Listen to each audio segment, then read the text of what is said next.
If you're a child of the 80s like I am, you may recognize this mask. It is from Nightmare on Elm Street. It's the character of Jason, and it's also my visual aid for the month of October.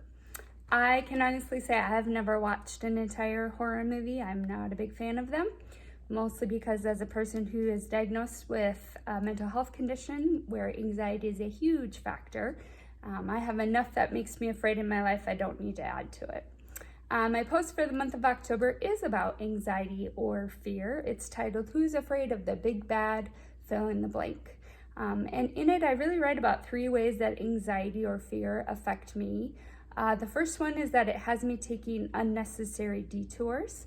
I write about that, specifically tying it to a day when I went on a walk with my dog. The second way that fear or anxiety can affect me is it has me living in the future. And usually it's an imagined future that really does not play out the way that I think it will. So rather than staying in present and experiencing the joy of being in a moment, I live in the future that may or may not happen. And the third way anxiety or fear really affects me is it can immobilize me. Again, in my post, I write about how when I was in my early 20s and I would go grocery shopping, I could literally stand for 10 minutes in the frozen food aisle trying to figure out which bag of vegetables was the best one to buy.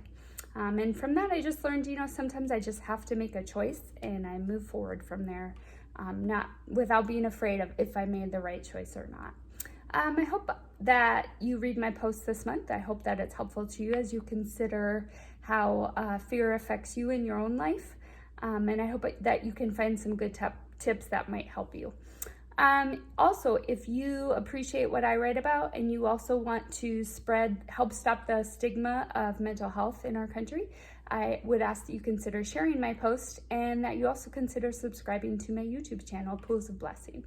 All right, that's it. We'll see you in the month of November for I'm going to redo 30 Days for Women for the month of November. So be looking for that in early November. Thanks. Bye.